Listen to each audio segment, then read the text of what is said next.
BJP नेता नवनीत राणा का विवादित बयान सामने आया है। छोटे ओवैसी को नवनीत राणा ने जवाब दिया है। 15 मिनट नहीं 15 सेकंड चाहिए, ये कहा है नवनीत राणा ने।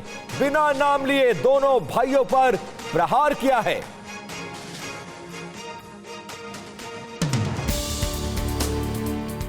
वो छोटा भाई बड़ा भाई ना, छोटा और बड़ा। छोटा बोलता है कि पुलिस को 15 मिनट हटा दो, तो हम दिखाएंगे बोले कि क्या कर सकते हैं। छोटे को मेरा कहना है तेरे को 15 मिनट लगेंगे छोटे, और हमको सिर्फ 15 सेकंड लगेंगे। 15 सेकंड पुलिस को हटाया, 15 सेकंड अगर पुलिस को हटाया तो छोटे को बड़े को ये पता नहीं लगा कहां से आया और कहां को गया।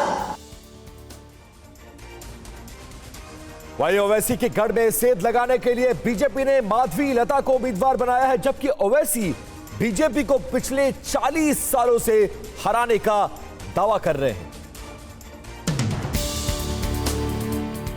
एआईएमआईएम अध्यक्ष और हैदराबाद लोकसभा सीट से उम्मीदवार असदुद्दीन ओवैसी ने शहर के कई इलाकों में घर घर जाकर प्रचार किया।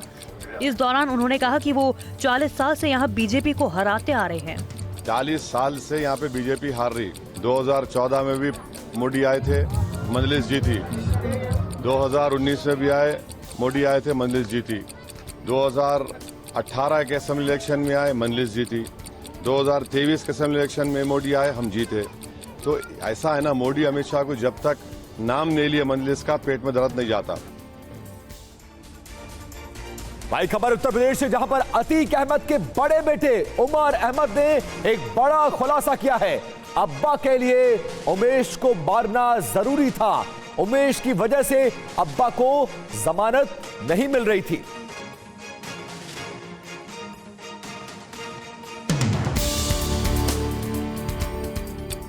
अतीक के बेटे उमर ने खुलासा किया है कि अतीक के लिए उमेश पाल की हत्या करवाना जरूरी हो गया था, क्योंकि उमेश की वजह से अतीक को बड़ा नुकसान हो रहा था। उमेश की पैरवी के चलते अतीक अहमद की जमानत बार बार खारिज हो रही थी। अतीक अहमद लगातार हो रहे नुकसान के चलते उमेश पाल को मरवाना चाहता था, इसलिए उसकी इस बात को किसी ने नहीं काटा था। इसी फैसले के बाद बीएसपी विधायक राजू पाल हत्याकांड में मुख्य गवाह उमेश पाल की सरेआम हत्या कर दी गई थी।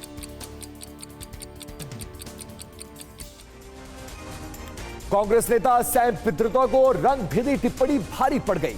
विवाद बढ़ने के बाद पित्रोदा ने ओवरसीज कांग्रेस के अध्यक्ष पद से इस्तीफा दे दिया। We could hold country together as diverse as India, where people on east look like Chinese, people on west look like Arab, people on north look like, maybe white, and people in south look like Africa. चुनाव के बीच विवादित बयानबाजी कर घिरे Sam Pitroda ने Indian overseas Congress के अध्यक्ष पद से इस्तीफा दे दिया है। वहीं कांग्रेस ने भी उनका इस्तीफा स्वीकार कर लिया। कांग्रेस के वरिष्ठ नेता जयराम रमेश ने सोशल मीडिया पर जारी संदेश में कहा कि अपनी मर्जी से पित्रोदा ने इंडियन ओवरसीज कांग्रेस के अध्यक्ष पद से इस्तीफा देने का फैसला किया। कांग्रेस अध्यक्ष ने उनका इस्तीफा स्वीकार कर लिया है। सैम पित्रोदा के इस बयान के बाद प्रधानमंत्री नरेंद्र मोदी ने कांग्रेस पर जोरदार हमला बोला है। संविधान सर पे लेकर के नाचने वाले लोग चमड़ी के रंग के आधार पर मेरे देशवासियों का अपमान कर रहे हैं। शहजादे, आपको जवाब देना पड़ेगा। चमड़ी के रंग के आधार पर मेरे देशवासियों का अपमान मेरा देश सहन नहीं करेगा, और मोदी तो कतई नहीं करेगा। वहीं सैम पित्रोदा के बयान पर केंद्रीय मंत्री स्मृति ईरानी ने भी कांग्रेस पर जमकर हमला बोला है। सैम पित्रोदा ने गांधी परिवार के घिनौने चेहरे पर पर्दाफाश किया है। पहले कांग्रेस पार्टी धर्म और जाति के आधार पर देश को बांटती थी। आज आप किस भारत के भूभाग से हैं उसके आधार पर अपमानित करने की कांग्रेस पार्टी की जो मंशा है उसको उजागर किया है। अब तक गांधी परिवार ने उनके इस कथन का ना खंडन किया। विशेषतः पाकिस्तान ने भी जो हमारे देश के चुनाव में हस्तक्षेप करने का दुस्साहस किया, पाकिस्तान के समर्थन को भी अब तक गांधी परिवार ने ठुकराया नहीं।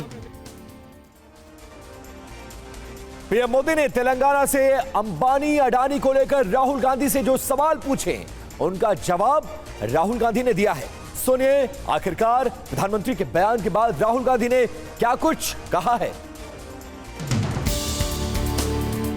नमस्कार मोदी जी, थोड़ा सा घबरा गए क्या?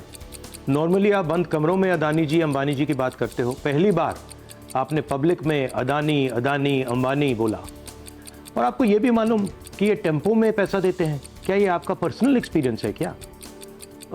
एक काम कीजिए, CBI को इनके पास भेजिए ना, पूरी जानकारी करिए, इंक्वायरी कराइए, जल्दी से जल्दी कराइए, घबराइए मत मोदी जी। और मैं देश को फिर से दोहरा के कह रहा हूं, जितना पैसा नरेंद्र मोदी जी ने इनको दिया है ना, उतना ही पैसा हम हिंदुस्तान के गरीब लोगों को देने जा रहे हैं।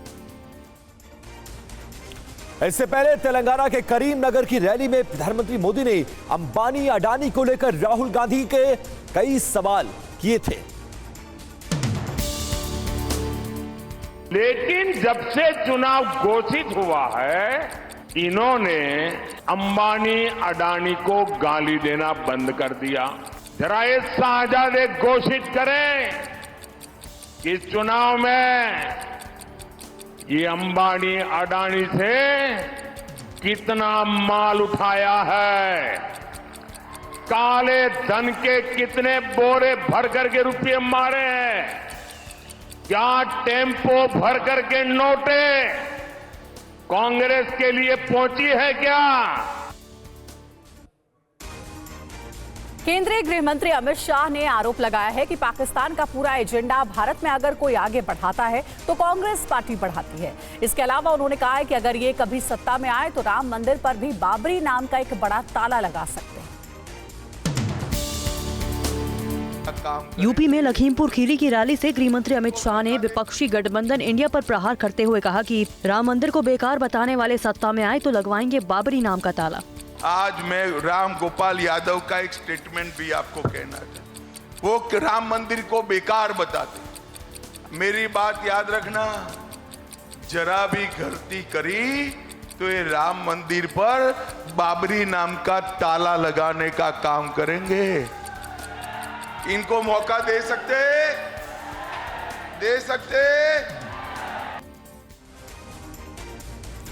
कर्नाटक पुलिस ने बीजेपी के राष्ट्रीय अध्यक्ष जेपी नड्डा और पार्टी सदस्य अमित मालवीय को समन किया है। आरोप के मुताबिक पोस्ट के जरिए कथित तौर पर SC/ST समुदाय को निशाना बनाया गया था। कर्नाटक पुलिस ने बीजेपी अध्यक्ष जेपी नड्डा और सदस्य अमित मालवीय से समन मिलने के 7 दिन के अंदर बेंगलुरु के हाई ग्राउंड्स पुलिस स्टेशन में पेश होने को कहा है। पुलिस ने उन्हें कर्नाटक बीजेपी की एक पोस्ट के मामले में समन किया। आरोप है कि पोस्ट में SC और ST समुदाय के लोगों को एक विशेष उम्मीदवार को वोट नहीं डालने को कहा गया। कर्नाटक कांग्रेस नेता रमेश बाबू ने बीजेपी अध्यक्ष जेपी नड्डा, अमित मालवीय के अलावा कर्नाटक प्रदेश बीजेपी के अध्यक्ष BY विजेंद्र के खिलाफ FIR दर्ज कराई है।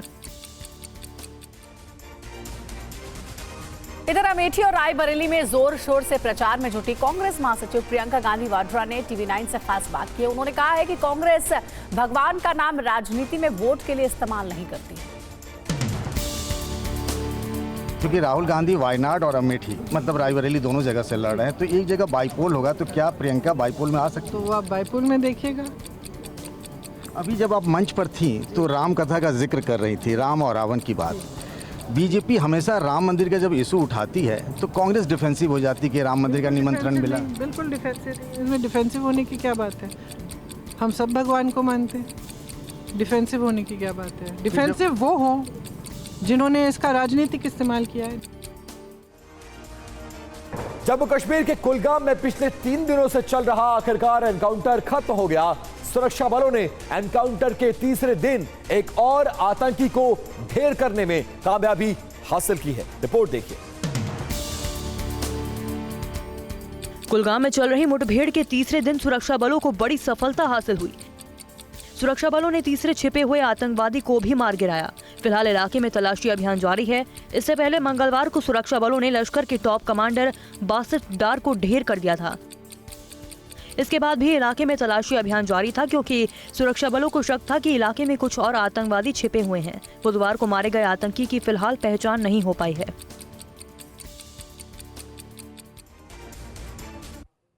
उत्तराखंड के जंगलों में आग लगी हुई है। सीएम पुष्कर सिंह धामी इसको लेकर लगातार बैठक कर रहे हैं। उत्तराखंड के जंगलों में लगातार बढ़ती आग की घटनाओं को लेकर मुख्यमंत्री धामी एक्शन मोड में हैं। सीएम धामी ने सचिवालय में उच्च अधिकारियों के साथ बैठक की। आग बुझानी है, अभी इसकी ठोस तैयारी हर साल हमको करनी है। अधिकारियों के साथ बैठक के तुरंत बाद मुख्यमंत्री ने रुद्रप्रयाग में आग से प्रभावित क्षेत्रों का जायजा लिया। इस दौरान उन्होंने वन विभाग के कर्मचारियों से बात भी की। वन विभाग के लोग अच्छा काम भी कर रहे हैं बहुत, ऐसा नहीं है कि मैं इतनी, मैंने कहा है कि बीमा कर ले सकते हैं और फायर लाइन बनाने के लिए एक दिन मैं भी जाऊंगा अभी किसी। गोल्डी बराड़ और लॉरेंस बिश्नोई गैंग पर दिल्ली पुलिस की स्पेशल सेल ने बड़ी कार्रवाई की है। पुलिस ने 7 राज्यों से 10 लोगों को गिरफ्तार किया है। पुलिस ने दिल्ली, राजस्थान, मध्य प्रदेश, पंजाब, हरियाणा, उत्तर प्रदेश और बिहार में अलग अलग कार्रवाई की है। गोल्डी बराड़ और लॉरेंस बिश्नोई गैंग के 9 आरोपियों समेत एक नाबालिग को गिरफ्तार किया। आरोपियों के पास से 7 पिस्टल, 31 कारतूस और 11 मोबाइल बरामद किए गए। सभी आरोपी एक दूसरे से सोशल मीडिया से जुड़े थे। ये सभी दिल्ली और दूसरे राज्यों में किसी बड़ी वारदात को अंजाम देने की साजिश रच रहे थे। गिरफ्तार किए गए कुछ लोग पहले भी गोल्डी बराड़ और लॉरेंस बिश्नोई के इशारे पर आपराधिक गतिविधियों में शामिल रहे हैं।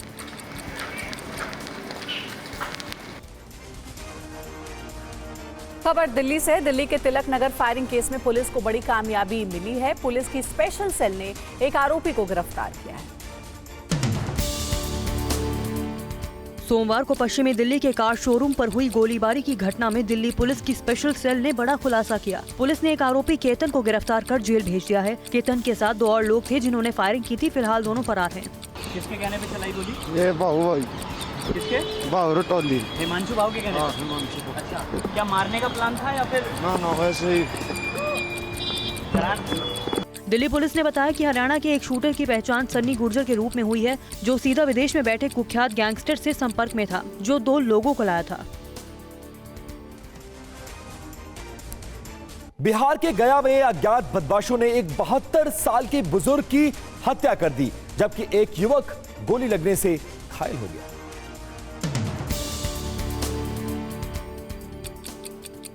गया के न्यू अबगेला पहाड़तली इलाके में 1 दर्जन से ज्यादा हथियार से लैस अपराधी अचानक पहुंच गए। बदमाशों ने पहुंचते ही ताबड़तोड़ फायरिंग करनी शुरू कर दी। इस अंधाधुंध फायरिंग में एक 72 साल के बुजुर्ग की मौत हो गई, जबकि एक युवक को गोली लग गई। युवक का अस्पताल में इलाज जारी है, जहां उनकी हालत गंभीर बताई जा रही है। अपराधियों की ताबड़तोड़ फायरिंग ने पूरे इलाके को दहला दिया। हर कोई इस वारदात से सहमा हुआ है।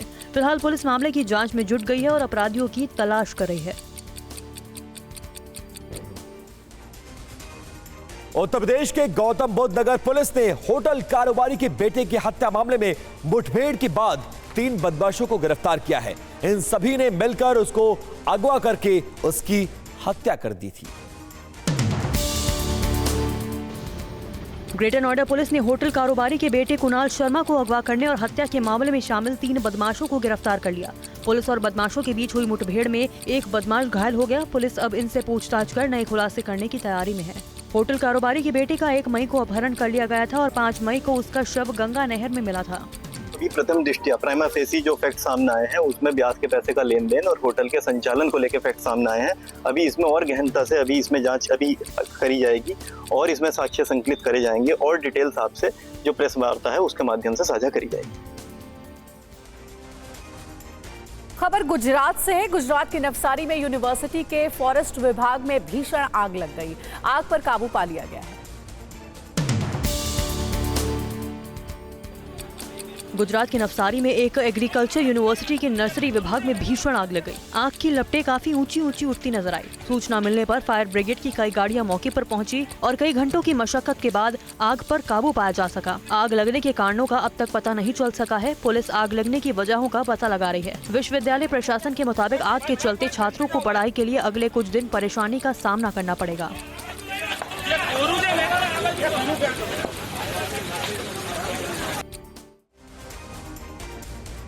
हरिद्वार में हर की पैड़ी के पास एक ढाबे में गैस सिलेंडर लीक होने से आग लग गई।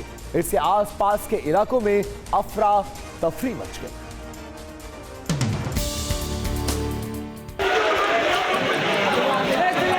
होटल में लगी आग इतनी तेज थी कि देखते ही देखते आग ने विकराल रूप ले लिया और अगल बगल की 2 और दुकानों को भी अपनी चपेट में ले लिया, जिसके बाद आग की लपटें दूर तक उठने लगी। व्यापारियों के साथ ही श्रद्धालुओं में हड़कंप मच गया। मौके पर पहुंची फायर ब्रिगेड की गाड़ियों ने कड़ी मशक्कत के बाद रेस्टोरेंट और दुकान में लगी आग पर काबू पाया, लेकिन तब तक दुकानों में रखा सारा सामान जलकर खाक हो गया। इधर यूपी के मेरठ में भगवती टेक्सटाइल में भीषण आग लग गई। आग लगने से लाखों का माल जलकर राख हो गया।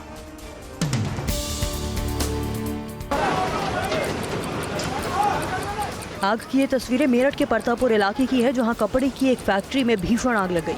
आग इतनी विकराल थी कि लपटें दूर दूर तक देखी जा रही हैं। प्रत्यक्षदर्शियों के मुताबिक आग शॉर्ट सर्किट की वजह से लगी। देखते ही देखते आग पूरी फैक्ट्री में लग गई। फैक्ट्री में आग लगने से इलाके में सनसनी फैल गई। आग से लाखों का सामान जलकर खाक हो गया। मौके पर पहुंचे दमकल विभाग के कर्मियों ने रेस्क्यू ऑपरेशन चलाकर मजदूरों को बाहर निकाला और कड़ी मशक्कत के बाद आग पर काबू पाया। वहीं उत्तराखंड में 4 धाम यात्रा कल से शुरू हो रही है। यात्रा के लिए राज्य सरकार ने विशेष तैयारियां की हैं। रिपोर्ट देखिए।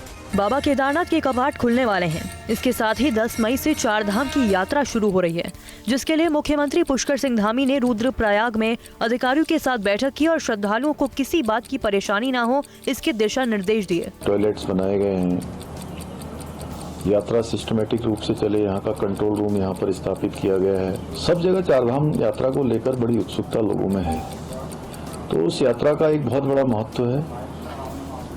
उसमें हम सब लोगों को भागीदार होना है। एक तरफ उत्तराखंड के जंगलों में भीषण आग लगी हुई है, तो वहीं अल्मोड़ा में बादल फटने से घरों में पानी भर गया है।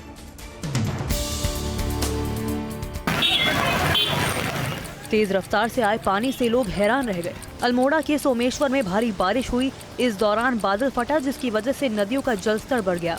तस्वीरें बागेश्वर की है, जहां कल मौसम में अचानक बदलाव आया। तेज मूसलाधार बारिश हुई। देखते ही देखते नाले उफान पर आ गए। जगह जगह जल भराव की स्थिति देखने को मिली। यातायात थम गया। असों के पास गधेरे में यकायक पानी से लोग फंस गए।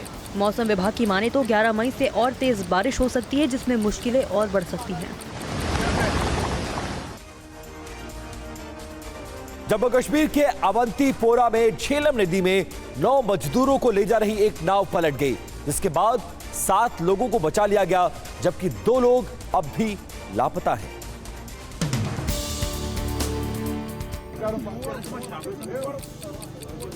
झेलम नदी में जहां पर नाव पलटी, वहां पर एसडीआरएफ की टीमों ने सर्च अभियान चलाया। नाव उस वक्त पलटी जब मजदूर काम करके वापस लौट रहे थे। नाव पलटने के बाद स्थानीय लोगों और पुलिस की टीम ने 7 लोगों को बचा लिया, जबकि 2 लोग अभी भी लापता हैं। अंधेरा होने के चलते सर्च ऑपरेशन में परेशानी हो रही थी, जिसके बाद ऑपरेशन को रोक दिया गया था। आज फिर एसडीआरएफ सर्च ऑपरेशन शुरू करेगी।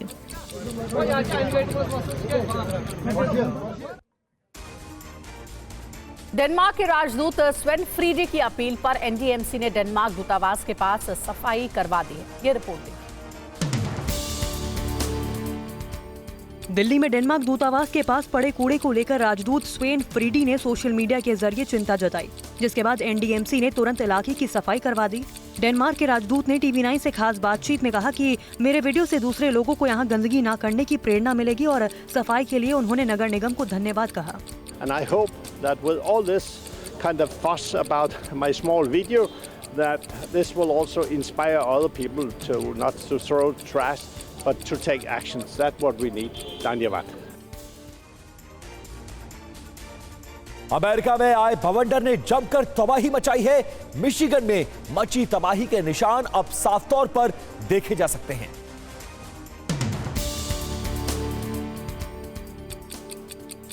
अमेरिका के मिशिगन में आए 3 बवंडरों ने जमकर तबाही मचाई। बवंडर के बाद से ही मौसम खराब है। सबसे ज्यादा नुकसान कालामाजू काउंटी के पोर्टिस इलाके में हुआ।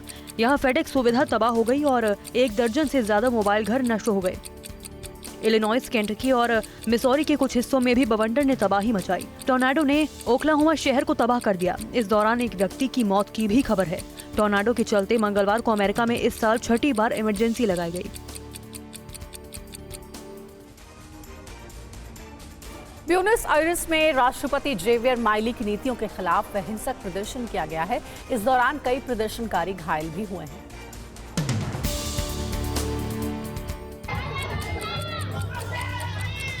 अर्जेंटीना की राजधानी ब्यूनस आयर्स में राष्ट्रपति जेवियर माइली की सरकार की आर्थिक नीतियों के विरोध में लोगों ने हिंसक प्रदर्शन किया। पुलिस ने जब प्रदर्शनकारियों को राष्ट्रपति भवन की ओर जाने से रोका तो गुस्साए प्रदर्शनकारियों ने नारेबाजी की और टायर जलाए। प्रदर्शनकारियों को रोकने के लिए भारी सुरक्षा अभियान चलाया गया। राजधानी के अलावा भी देश भर में कई मार्च आयोजित किए जा रहे हैं। और बड़ी खबर, बीजेपी अध्यक्ष जेपी नड्डा आज यूपी में चुनाव प्रचार करेंगे। चित्रकूट और फतेहपुर में रैलियों को संबोधित भी करेंगे बीजेपी के राष्ट्रीय अध्यक्ष जेपी नड्डा।